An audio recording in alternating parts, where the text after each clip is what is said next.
Hello guys, അപ്പോൾ just സഹോയിലേക്ക് എല്ലാവർക്കും welcome.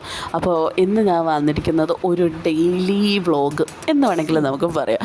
അപ്പോൾ ഞങ്ങളൊരു ഉച്ച സമയമൊക്കെ ആയപ്പോഴത്തേക്ക് ഞാൻ ഇന്ന് ആലപ്പുഴയിൽ പോകുന്ന ദിവസമായിരുന്നു. അങ്ങനെ ഞാൻ വീട്ടിൽ പോയി. വീട്ടിൽ പോയപ്പോഴത്തേക്ക് ഉമ്മ അവിടെ ലഞ്ച് പ്രിപ്പറേഷൻ തകൃതിയായിട്ട് നടന്നുകൊണ്ടിരിക്കുക. പക്ഷേ എന്താണെന്നറിയത്തില്ല, നമുക്ക് നമ്മുടെ സ്വന്തം വീട്ടിൽ പോയാൽ ഒന്നും ചെയ്യാൻ തോന്നത്തില്ല. ഉമ്മയോട് ചെയ്യുന്ന ഇങ്ങനെ നോക്കി വയ്ക്കുക, സൈഡിൽ നിന്ന് ഇതേപോലെ ഓരോന്നിട്ട് കഴിക്കുക, ഉമ്മയുടെ വായിരിക്കുന്ന വഴക്ക് കേൾക്കുക, അങ്ങനത്തെയൊക്കെ പരിപാടി. പിന്നെ അത് കഴിഞ്ഞപ്പോഴത്തേക്ക് ഞാനും എമ്രക്കുട്ടനും അയിൻ ബേബിയും കൂടെയും പുറത്തുപോയി. അപ്പോൾ എമ്രക്കുട്ടൻ ബാംഗ്ലൂരിൽ നിന്ന് വന്നതിന് ശേഷം ഞങ്ങളൊക്കെ പിന്നെ കുഞ്ഞിലേ പോയതാണ്. അപ്പോഴത്തേക്ക് പിന്നെ ഞങ്ങളുടെ മുഖമൊക്കെ ഇങ്ങനെ മറന്നുപോയി. പിന്നെ അത് കഴിഞ്ഞിട്ട് ഓരോരുത്തരുടെ മുഖം നോക്കി വൻ കരച്ചിൽ, എല്ലാവരും പേടിച്ച് ഓരോ റൂമിൽ മാറിയിരിക്കുക.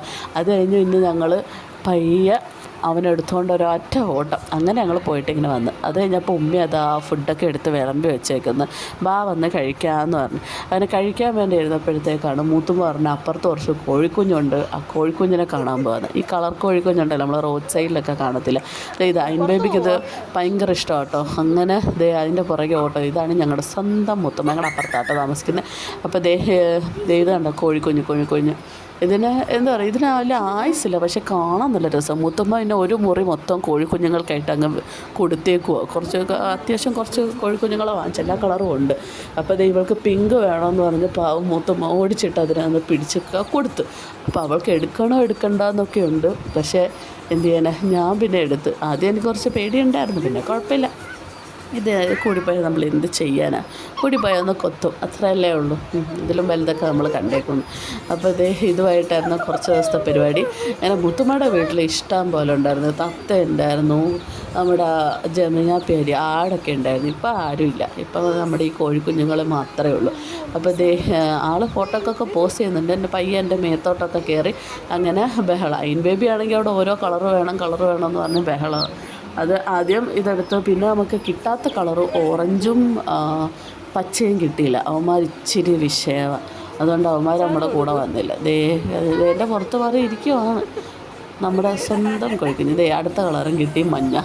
അങ്ങനെ അതുമായിട്ടുള്ള ഓട്ടവും ബഹളമൊക്കെ കഴിഞ്ഞപ്പോഴത്തേക്ക് ഉമ്മി അതാ അവിടെ ബഹളം, ഊണെടുത്ത് വച്ചേക്കെന്ന് വന്നെടുത്ത് കഴിക്കാൻ പറഞ്ഞു. അങ്ങനെ പിന്നെ ഞങ്ങൾ വീട്ടിൽ തിരിച്ചെത്തി. അങ്ങനെ അയിൻ ബേബിക്ക് ചോറും പപ്പടവും അത് മതി, അയിൻ ബേബിക്ക് കറികളൊന്നും ഇഷ്ടമല്ല. അങ്ങനെ പിന്നെ ഞാൻ പിന്നെ ഓരോന്നോരോന്നായിട്ട് വിളമ്പി കഴിക്കാൻ തുടങ്ങിയത്. ആദ്യം നല്ല മുളകിട്ട കിഴമീൻ കറി, മോര് കറിയല്ല, ചാറ് കറി. പിന്നെ അത് കഴിഞ്ഞിട്ട് ബീൻസ് തോരൻ. ഇതാണ് ഞാനും സെൽമയും. അവൾ വന്നെന്ന് പറഞ്ഞപ്പോഴത്തേക്ക് ഞാൻ അങ്ങോട്ട് ചെന്നതാണ്.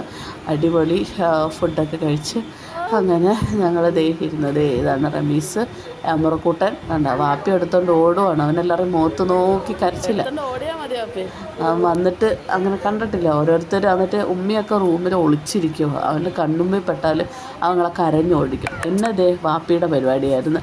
അങ്ങനെ വാപ്പി അവന് തലയെ വെച്ചുകൊണ്ടാണെന്ന് അങ്ങനെ കുറച്ചൊക്കെ സെറ്റായി ഞങ്ങളുമായിട്ട് പരിചയപ്പെട്ട് വരുന്നു. പക്ഷെ അവളെ നോക്കുമ്പോഴത്തേക്ക് വീണ്ടും കരച്ചിൽ, ഇതെന്നെ ബഹളം, ഭയങ്കര വിഷമമോ. നോക്കുന്നതുണ്ട എന്നെ ഒഴിവാക്കിയിട്ട് അവരിയ്ക്കുന്നതെന്ന് പറഞ്ഞിട്ട് അവൻ നോക്കുന്നത്. അവന് കരയണമെന്നും ഉണ്ട്, എന്ത് ചെയ്യണമെന്നും അറിയത്തില്ല. അങ്ങനെ ഇതൊക്കെ ലോലിപോപ്പിൻ്റെ പുതിയ വെർഷൻ കേട്ടോ. ഇത് നമുക്കിങ്ങനെ വായിലിട്ട് കറക്കാൻ നമുക്ക് ബുദ്ധിമുട്ടായതുകൊണ്ട് ഈ സാധനം ലിവർ കലക്കിയൊക്കെ ഇതണ്ട, ലിവറിട്ട് കറക്കിയാൽ മതി. അപ്പോൾ നമ്മുടെ വായത് ഇങ്ങനെ തന്നെ അത് കറങ്ങും. എന്തൊക്കെ ടെക്നോളജി വന്നേ. 2 രൂപയുടെ ലോലിപോപ്പ് നമ്മൾ 15 രൂപയ്ക്ക് വാങ്ങിച്ച് നമ്മൾ കഴിക്കുന്നു. എന്ത് കാര്യത്തിനാണോ എന്തോ ഒരു പിടുത്തമില്ല, പിള്ളേരെ പറ്റിക്കാൻ. അങ്ങനെ അത് കഴിഞ്ഞപ്പോൾ ഞങ്ങളൊക്കെ കഴിച്ച് കഴിഞ്ഞപ്പോഴത്തേക്ക് ഉമ്മയും ബാപ്പീൻ്റെ ടേണായി. അങ്ങനെ അതൊക്കെ കഴിഞ്ഞ് ഒരു ഉറക്കമൊക്കെ കഴിഞ്ഞ് എഴുന്നേറ്റപ്പോഴത്തേക്ക് അതാ പഴംപൊരി. അപ്പോൾ ഇതായിരുന്നു ഞങ്ങളുടെ ചായേൻ്റെ കൂടെയുള്ള കടീസ്, പോപ്കോണ്, കട്ട്ലറ്റ്, പിന്നെ പഴംപൊരി, ചായ. ഇതൊക്കെയായിരുന്നു നമ്മുടെ വൈകിട്ടത്തെ പരിപാടി. അങ്ങനെ അതൊക്കെ കഴിഞ്ഞ് മേലൊക്കെ കഴിഞ്ഞ് ഞങ്ങളൊന്ന് ബീച്ചിൽ പോകാമെന്ന്. അങ്ങനെ ഞങ്ങളുടെ എമ്പർക്കുട്ടനെ ഞങ്ങളെ കോൾച്ച് റെഡിയാക്കി ഞങ്ങളങ്ങനെ എമ്പർക്കുട്ടനായിട്ട് ഞങ്ങൾ പോകും കേട്ടോ. ഓട്ടോയിൽ ഞങ്ങൾ ബീച്ചിൽ പോവാം. അപ്പോൾ ബീച്ചിൽ പോയിട്ട് ആദ്യം നമ്മുടെ പ്രൊസീജിയർ തുടങ്ങേണ്ടത് എവിടെ നിന്നാൽ നമ്മുടെ കപ്പലണ്ടി, പട്ടാണി അങ്ങനത്തെ സാധനങ്ങളൊക്കെ വാങ്ങിച്ച് നമ്മൾ കാച്ചാടിയുടെ ആ ഏരിയയിലോട്ട് പോയി. അപ്പോൾ അവിടെ ഇഷ്ടംപോലെ കടകളുണ്ട്, നല്ല രസമുണ്ട് കാണാനായിട്ട്. അങ്ങനെ പിന്നെ ഞങ്ങൾ എന്ത് വാങ്ങിക്കും എന്നുള്ള കൺഫ്യൂഷൻ.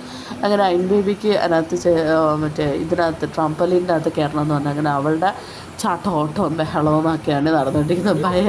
ആ സമയത്ത് മറ്റേ ആ കാളേൻ്റെ പുറത്ത് കയറി മറ്റേ മ്യൂസിക് ഇടുമല്ലോ, എനിക്ക് സാധനം കാണുമ്പോൾ കയറാനൊക്കെ തോന്നും, പക്ഷെ വീഴുന്ന ആരാലോചിക്കുന്നു വയ്യ. ഇതാണ് അടുത്ത പരിപാടി. അതൊക്കെ കഴിഞ്ഞ് നമ്മുടെ എന്താ പറയുക, എന്താ എൻ്റെ പേര്, ഈ ബീലബാൻ്റെയൊക്കെ സാധനം ഉണ്ടല്ലോ, അപ്പം അത് കഴിക്കാനായിട്ട് കയറി. എനിക്കൊന്ന് ഇത് വെച്ചതിൻ്റെ കേക്ക് ഭയങ്കര വെള്ളമായതുപോലെ തോന്നി, ഒരു ടേസ്റ്റ് ഇല്ലാത്ത പോലെ തോന്നി. പക്ഷേ അതിൻ്റെ ക്രീമും സാധനമൊക്കെ അടിപൊളിയായിരുന്നു കേട്ടോ. അത് എമറക്കുട്ടനും പയ്യൊന്ന് ടേസ്റ്റ് ചെയ്ത് ആ കേക്ക് എന്തുകൊണ്ട് അങ്ങനെ ആയെന്ന് എനിക്കറിയത്തില്ല, ഇനി അതാണോ അങ്ങനത്തെ ടേസ്റ്റ് എന്നറിയത്തില്ല. അത് കഴിഞ്ഞപ്പോഴത്തേക്ക് അതാ മീൻ കാലിൽ കുത്തുന്ന ആ സാധനം ഉണ്ടല്ലോ, അങ്ങനെ ഇത് എനിക്ക് തോന്നുന്നു ആലപ്പുഴ ബീച്ചിൽ പുതിയതായിട്ട് വന്നതാണെന്ന് തോന്നുന്നു, നമ്മൾ ഇതുവരെ പോയിട്ട് കണ്ടിട്ടില്ലായിരുന്നു. അങ്ങനെ ഞങ്ങളോർത്ത് കാലിടാമെന്ന്, പക്ഷേ എനിക്കെന്തോ ഒരു പേടി. അങ്ങനെ തന്നെ നമ്മൾ ആദ്യം ഇവിടെ കാലൊക്കെ കഴുകി, പിന്നെ ഇതൊക്കെ റമീസിന് ഇക്കൾ കൊണ്ടുപോയാലായിരുന്നു, കാരണം ജയ്സാര കാലിലേക്കൊന്നും ഇക്കളെടുക്കത്തില്ലേ.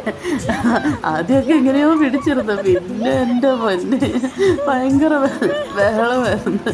അയ്യോ, അത് കാണുമ്പോൾ നമുക്ക് തന്നെ മേലൊക്കെ പെരുക്കുന്നു. ആലോചിച്ച് കാലിൽ വെറുതെ ഒന്ന് തൊട്ടാൽ തന്നെ നമുക്ക് ഇക്കള്. അപ്പോൾ ഇത്രയും മീനുകളൊന്നും ഒരുമിച്ച് കൊടുക്കുമ്പോഴത്തേക്ക് എന്ത് വികാരം വരുമോ എന്തോ. അങ്ങനെ നമ്മളവിടെ ഒക്കെ അങ്ങനെ ബീച്ചിലെ കാറ്റൊക്കെ കൊണ്ട് അങ്ങനെ ഇരുന്ന് റമീസ് അവിടെ ഇരുന്ന് റിലാക്സിങ്. പക്ഷേ സംഭവം കൊള്ളായിരുന്നു. എനിക്കൊന്ന് 10 മിനിറ്റിന് 100 രൂപ അങ്ങനെ എന്താണ്ടേ ഉള്ളൂ കേട്ടോ. എല്ലാവരും വരുമ്പോൾ ഒന്ന് ട്രൈ ചെയ്ത് നോക്കുക. അപ്പം അതൊക്കെ കഴിഞ്ഞ് ഞാനും അമ്പർക്കുട്ടൻ കുറച്ച് നേരമൊക്കെ നോക്കിയൊക്കെ ഇരുന്നു. പിന്നെ അമ്പർക്കുട്ടൻ ദേഷ്യം വന്ന് അവന് ബഹളം തുടങ്ങി. അങ്ങനെ ബേബി അമ്പർക്കുട്ടനും കൂടെ അവിടെ നിന്ന് കളിയും ബഹളമൊക്കെയാണ്. ഇത് കണ്ട കാലിൽ കുത്തുന്നത്. ഓഹോ, ഇത് കാലിൻ്റെ നമ്മുടെ എല്ലാ ഇടയിലൊക്കെ കയറി അഴുക്കൊക്കെ കഴിക്കുമെന്നാണ് പറയുന്നത്. പിന്നെ ഞങ്ങൾ അമ്പർക്കുട്ടനെ മണ്ണിലേക്ക് വിട്ടു കൊടുത്തു. പക്ഷേ മണ്ണെല്ലാം കൂടെ വായി പോകാൻ തുടങ്ങിയപ്പോഴത്തേക്ക് ഞങ്ങൾ പയ്യെ അവിടെ നിന്ന് സ്കൂട്ടായി അങ്ങനെ ബേബി കഞ്ഞിയും കറിയും വെക്കാൻ തുടങ്ങി. ബീച്ചിൽ പോയാൽ ഇങ്ങനെ എന്തെങ്കിലും, പക്ഷേ ഈ പ്രാവശ്യം ഞങ്ങൾ സാൻഡ്വിച്ച് ഒന്നും എടുത്തില്ല, അതുകൊണ്ട് ഉള്ള പാത്രം വെച്ച് ഞങ്ങൾ അഡ്ജസ്റ്റ് ചെയ്ത് ഞങ്ങളുടെ പരിപാടി അങ്ങ് തുടങ്ങി. ഇതൊക്കെയാണ് നമ്മുടെ ബാക്കി. ഇറങ്ങാൻ നേരത്ത് കുറച്ച് കടികൾ വാങ്ങിച്ച് ഞങ്ങളങ്ങ് വീട്ടിലെത്തി കഴിഞ്ഞപ്പോൾ അമ്പർക്കുട്ടൻ ഭയങ്കര ബഹളം, എന്തിനാണ് ബീച്ചിൽ നിന്ന് കൊണ്ടുവന്നതെന്ന് പറഞ്ഞ് ആൾ ഭയങ്കര വിഷമത്തിലാണ്. കണ്ടോ. അത് കഴിഞ്ഞ് അവൾ പിടിച്ചിരുത്തി ഭക്ഷണം കൊടുക്കാൻ തുടങ്ങി. അതാണ് അമ്പർക്കുട്ടൻ കരച്ചിലും ബഹളവും ഒന്നും പറയണ്ട. അമ്മക്കുട്ടൻ ഇതിങ്ങനെ കഴിച്ച് എനിക്ക് ഇതാണ് മമ്മി, ന്യൂ മമ്മി. അവൾക്ക് അങ്ങനെ തന്നെ വേണം. ഇടയ്ക്ക് കുറച്ചാലും റിലാക്സായി നടന്നതാണ്. പിന്നെ കൊച്ചൊക്കെ ആയപ്പോഴത്തേക്ക് വീണ്ടും പണി കിട്ടി. അപ്പോൾ ഇതൊക്കെയായിരുന്നു. അമ്മക്കുട്ടന് കൊടുക്കുന്നുണ്ട്, അവനെല്ലാം തുപ്പുന്നുണ്ട്, അതേ സ്പീഡിൽ തന്നെ നമ്മൾ തിരിച്ചെടുത്ത് വായി വെച്ച് കൊടുക്കുന്നുമുണ്ട്. മിക്കവാറും അവൾക്കിട്ട് ഇതൊക്കെ കഴിച്ച് കഴിഞ്ഞിട്ട് പണി വരുന്നുണ്ട്. അപ്പോൾ ഇത്രയേ ഉള്ളൂ ഗൈസ്, ബൈ.